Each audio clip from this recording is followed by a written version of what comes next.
प्यारे बच्चों नमस्कार। आपका अपना चैनल ए फोर्स मैथ्स में आपका स्वागत है। आज हम पढ़ेंगे डेफिनिट इंटीग्रेशन के बारे में। इससे पहले हम आपको बता देना चाहते हैं कि हम अपने इंडेफिनिट इंटीग्रल का पूरा लेक्चर कंसेप्ट सहित और जितने वैराइटीज ऑफ क्वेश्चन में बताया जा सकते हैं, जो भी टाइप के क्वेश्चन से बन सकते हैं, वो सब हम बता चुके हैं, जो कि आप हमारे प्लेलिस्ट में जाके देख सकते हैं। हमने इंडेफिनिट इंटीग्रल का पूरा ये ट्रिक्स, जितने टाइप के उसमें ट्रिक्स हो सकते हैं, बनाया जा सकते हैं, वो सब ट्रिक्स भी बता दिया गया है, जो कि आप प्लेलिस्ट में जाके देख सकते हैं। तो आज का टॉपिक होगा हमारा डेफिनिट इंटीग्रेशन। हम डेफिनिट इंटीग्रेशन में क्या पढ़ेंगे? First of all we have to read about the definition of definite integral. In definite integral, it is defined by a definite integral is denoted by integration of a to b fx into dx, where a is called the lower limit of the integral and b is called the upper limit of the integral. It is mean by, इसका मतलब ये होता है कि अगर आप definite integrals को define करते हैं तो इसको डिनोट करने का तरीका होता है इंटीग्रेशन ए टू बी। आप इंडेफिनिट इंटीग्रेशन को किस तरह डिफाइन करते थे? वहाँ पे कोई लिमिट नहीं होता था, simply F x into d x होता था और दूसरा कुछ होता नहीं था वहाँ पे। लेकिन यहाँ पे आप उसका लिमिट दे सकते हैं। वहाँ पे ए से बी आ जाता है एक अपर लिमिट और लोअर लिमिट, जो कि यहाँ पे आपको दिख रहा होगा इसमें। और हम दूसरा चीज़ इसमें जानना चाहते हैं कि अगर डेफिनिट इंटीग्रेशन का किस तरह डिनोट कर लिए वो तो हम समझ गए, लेकिन अगर इसको किस तरह से इसको सॉल्व करेंगे। डेफिनिट इंटीग्रेशन को सॉल्व करने का जनरली दो मेथड होता है, या तो इसको लिमिट ऑफ सम से सॉल्व कर सकते हैं, यानी लिमिट ऑफ सम से सॉल्व करना आप जानते हैं। अगर नहीं जानते हैं तो इसका भी हम वीडियो अपना प्लेलिस्ट में डाल देंगे, या फिर अपने डेफिनिट इंटीग्रेशन के ही प्लेलिस्ट में डाल देंगे, वो आप जाकर वहाँ से देख लीजिएगा। और दूसरा तरीका होता है कि अगर हम एंटी डेरिवेटिव, अगर करने का मतलब है कि आप एंटी डेरिवेटिव निकालते हैं किसी फंक्शन का, यानी किसी एफ फंक्शन का एंटी डेरिवेटिव अगर एग्जिस्ट करता है in the interval of a to b, यानी ए और बी के इंटरवल में, then the value of difference, then the value is, तो उसका जो डेफिनिट इंटीग्रेशन का वैल्यू होता है difference between the value of its end point. करने का मतलब जो ही इंड पॉइंट है, यानी ए और बी उसका इंड पॉइंट है, उसके डिफरेंस का वैल्यू होता है, यानी f of b minus f of a हो जाता है। ठीक है, तो आज हम सबसे पहले आप इसमें आप डेफिनिट इंटीग्रेशन कुछ प्रॉपर्टी का, ये तो डिफिनीशन था हमारा, ऐसे डिफिनीशन एग्जाम में आपको पूछेगा नहीं, लेकिन फिर भी बता दिया गया है जानकारी के लिए। आप डेफिनिट इंटीग्रेशन का प्रॉपर्टीज़ के बारे में जानिए कि फर्स्ट ऑफ ऑल हमारा प्रॉपर्टी नंबर 1 बताएंगे अभी हम। प्रॉपर्टी नंबर 1 क्या होता है? अगर आप किसी भी डेफिनिट इंटीग्रेशन का अपर लिमिट और लोअर लिमिट अगर सेम हो जाता है, यानी लोअर लिमिट और अपर लिमिट सेम हो जाता है, ए से F x into d x, तो इसका इंटीग्रेशन क्या होता है? जीरो करवाता है। देखिए किस तरह, अगर हम इसी आपको जो भी क्वेश्चन अभी सामने बताया जा रहा है, इसको हम करके दिखाते हैं। इंटीग्रेशन 2 से 2 हो जाता है, अगर एक्स क्यूब होता है इंटू डी एक्स, तो एक्स क्यूब का इंटीग्रेशन क्या होता है? एक्स टू द पावर 4/4 होता है। और 2 से 2 करते हैं अगर हम, 1/4 तो बाहर आ जाएगा, और x टू द पावर 4 का 2 to the power 4 minus 2 to the power 4, यानी 1/4 और 2 टू द पावर 4 का वैल्यू क्या हो जाता है? ये 8 इंटू 8 64 माइनस 64, ठीक है, सॉरी 64 बोल रहे हैं, 16 होगा, 4 इंटू 4 हो जाएगा, 4 इंटू 4 हो जाएगा, 4 इंटू 4, 4 इंटू 4 माइनस 4 इंटू 4, यानी करने का मतलब ये जीरो हो जा रहा है। यहाँ से आपको पता चल पा रहा है, ठीक है, इसमें मार्कर काम नहीं कर रहा है। ये question number 2, sorry property number 2 हमारा क्या है? प्रॉपर्टी नंबर 2 बोलता है कि अगर इंटीग्रेशन ए से बी करते हैं F x into d x, अगर उसका अब आप उसको सिंपल, अगर एफ एक्स का, अगर एफ एक्स के मतलब वो फंक्शन में मतलब एफ एक्स के टर्म में है, तो आप उसको टी के टर्म में भी लिख सकते हैं। इस तरह फंक्शन में आपको कोई मतलब चेंजिंग नहीं आएगा।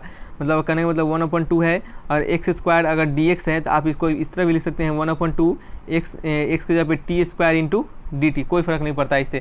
अब देखिए अगर यहाँ पे करने का मतलब आप x को क्या मान रहे हैं? टी मान रहे हैं, तो इसको डिफ्रेंशिएट करेंगे तो डी एक्स टू क्या हो जाएगा? डी टी हो जाएगा, यानी x के जगह पे आपको डी एक्स के जगह पे डी टी हो जाएगा, और x के जगह पे क्या हो जाएगा? टी स्क्वायर हो जाएगा। ठीक है, तो हम इस पर दूसरा हमारा प्रॉपर्टी है, तीसरा प्रॉपर्टी हमारा कि integration a to b f x into d x, ठीक है, integration a to b f x into d x, इसको आप किस तरह बनाएगा? देखिए अगर हम ये लिमिट्स को, यानी अपर लिमिट और लोअर लिमिट को चेंज करते हैं, यानी ए को ऊपर करते हैं, यानी लोअर लिमिट को अपर लिमिट कर देते हैं, अपर लिमिट को लोअर लिमिट करते हैं, तो सिर्फ माइनस का डिफरेंस पड़ता है।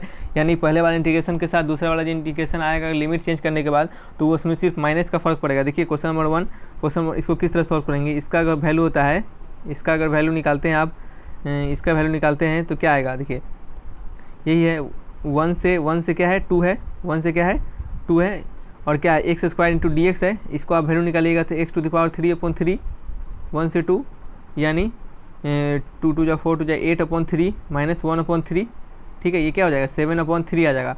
और वही आप दूसरा में क्या बताया? दूसरा में बोला है 2 से 1 करना है, यानी 2 से 1 करना है, एक्स स्क्वायर को ही करना है डी एक्स, तो क्या करेंगे यहाँ पे?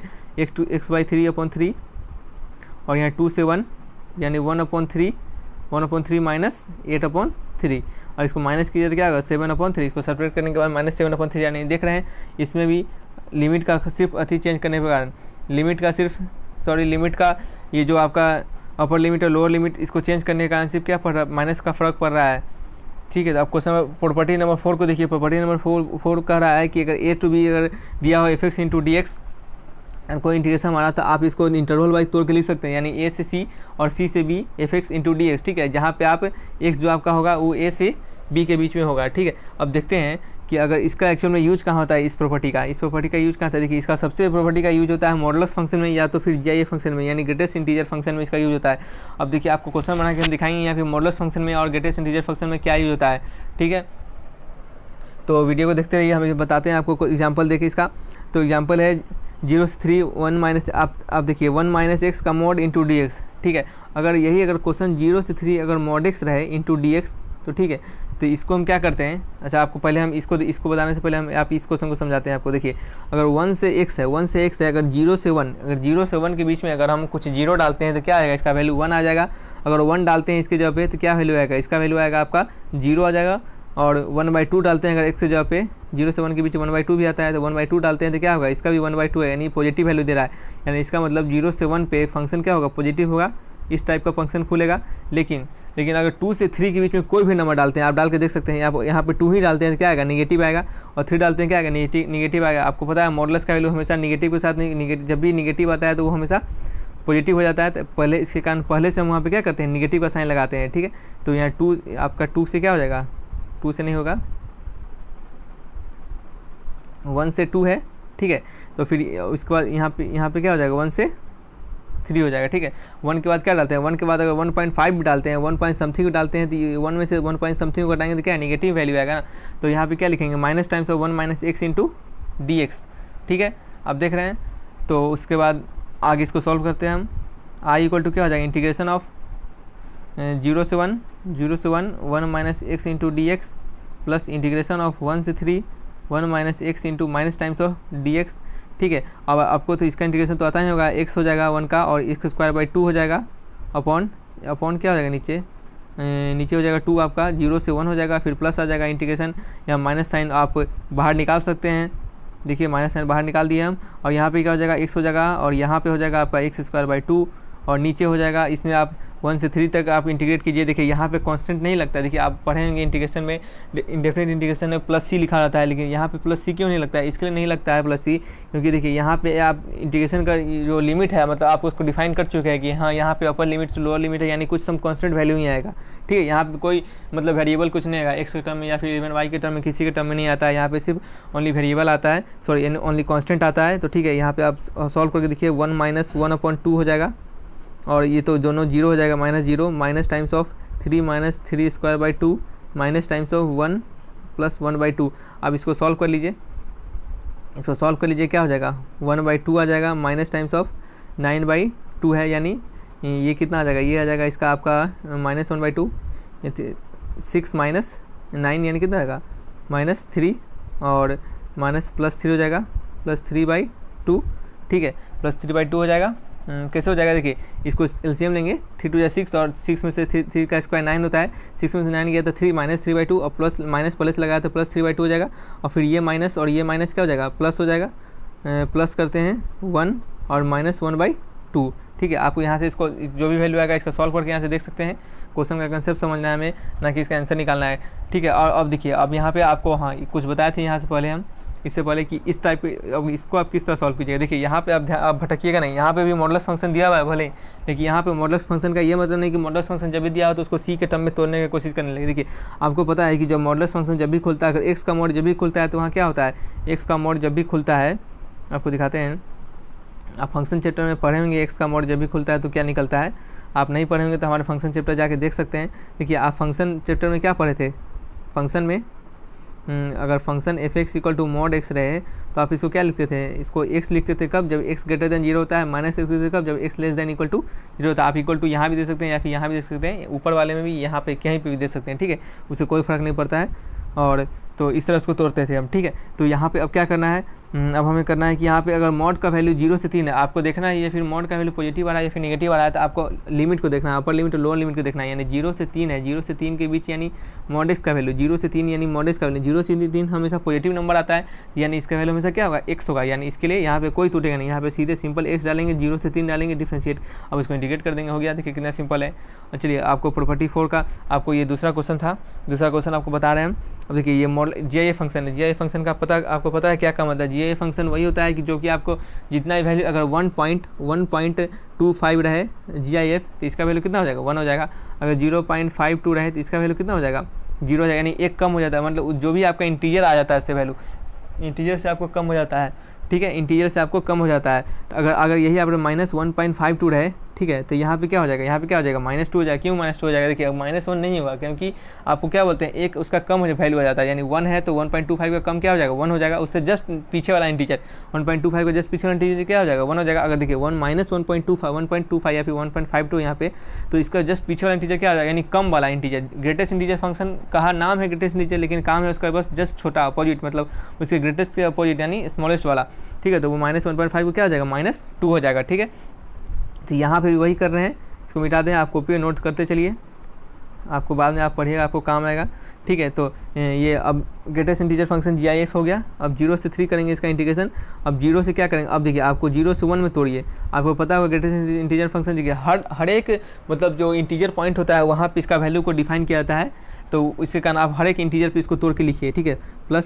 +1 से क्या हो जाएगा 2 हो जाएगा। आप इसको यहाँ पे एग्जाम में लिखना पड़े तो आप सिंपल जल्दी से लिख सकते हैं, क्यों लिख सकते हैं, क्योंकि यहाँ पे प्रैक्टिस किया रहेगा तब लिख सकते हैं, नहीं तो वहाँ पे इतना लिखने का कोई जरूरत नहीं पड़ता, ठीक है।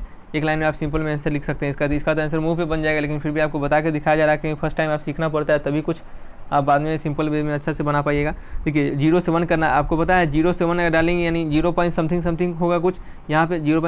कुछ होगा, तो 0. कुछ होगा तो उसका वैल्यू क्या आता है हमेशा तुरंत बताएं, अभी 0 आ जाता है, यानी पहले वाले इंटीग्रेशन का तो सिंपल 0 हो गया, फिर प्लस टाइम्स 1/2 और 1 और 2 से, यानी 1 और 2 के बीच में समथिंग जो भी वैल्यू होगा 1 कुछ 1.59 1.95 कुछ इस टाइप का वैल्यू रहेगा, तो उससे कम क्या होता है इंटीजर 1 होता है, यानी यहाँ पे GIF का वैल्यू क्या हो जाएगा 1 हो जाएगा इंटू dx हो जाएगा, फिर प्लस का साइन लगेगा, यहाँ पे क्या हो जाएगा इंटीग्रेशन का साइन लगेगा, और यहाँ पे होगा आपका 2 से 3 और 2 और 3 के बीच में स्मॉलेस्ट इंटीजर कौन सा है 2 है, 2 पॉइंट समथिंग होगा 2.52 या फिर 2.9592 कुछ भी रहे, तो उसका वैल्यू क्या होगा स्मॉलेस्ट, उससे नीचे वाला वैल्यू 2 हो जाएगा, 2 इंटू dx हो जाएगा, ठीक है। तो इसका वैल्यू i = क्या हो जाएगा 0 हो जाएगा, प्लस हो जाएगा, यहाँ पे 1 से 2 लगेगा, सॉरी 1 से 2 आ जाएगा और dx आ जाएगा, फिर प्लस टाइम्स, फिर यहाँ 2 से 3 आएगा और यहाँ पे क्या आ जाएगा 2 इंटू dx। इस टाइप का क्वेश्चन आपको एकदम मिलेगा, हर एक शिफ्ट में एग्जाम में जरूर रहता है इस टाइप का क्वेश्चन, ठीक है।